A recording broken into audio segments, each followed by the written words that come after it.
গ্রিনল্যান্ডের সম্পূর্ণ নিয়ন্ত্রণ ও পূর্ণ ক্রয় নিয়ে সমঝোতা না হলে ইউরোপীয় মিত্রদের ওপর অতিরিক্ত শুল্ক আরোপের হুমকি দিয়ে যুক্তরাষ্ট্রের প্রেসিডেন্ট ডোনাল্ড ট্রাম্প চাপ সৃষ্টি করেছেন। অতিরিক্ত শুল্ক আরোপের এই হুমকির পর ট্রাম্প বলেছেন, বিশ্ব শান্তি বর্তমানে ঝুঁকিতে আছে। রোববার ব্রিটিশ সংবাদ মাধ্যম বিবিসির এক প্রতিবেদনে এই তথ্য জানানো হয়েছে। এতে বলা হয়েছে, যুক্তরাজ্য, ফ্রান্স, জার্মানি ও ডেনমার্ক সহ 8টি দেশকে আগামী 1 ফেব্রুয়ারি থেকে যুক্তরাষ্ট্রের রপ্তানির ওপর 10% শুল্কের মুখে পড়তে হবে।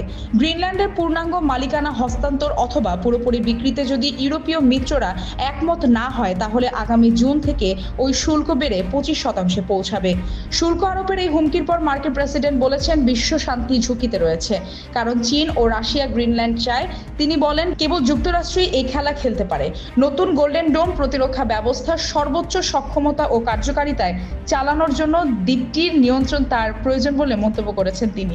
যুক্তরাজ্যে প্রধানমন্ত্রী কিয়ার স্টারমার বলেছেন, গ্রিনল্যান্ডের ভবিষ্যৎ সম্পর্কে সিদ্ধান্ত নেওয়ার অধিকার গ্রিনল্যান্ড ও ডেনমার্কের জনগণেরই। এদিকে ট্রাম্পের গ্রিনল্যান্ড নিয়ে করা বিতর্কিত দাবির পর গ্রিনল্যান্ডের রাজধানী নুকে হাজার হাজার মানুষ বিক্ষোভ সমাবেশ করেছেন। এই সময় তাদের হাতে বিভিন্ন রকমের প্ল্যাকার্ড ছিল।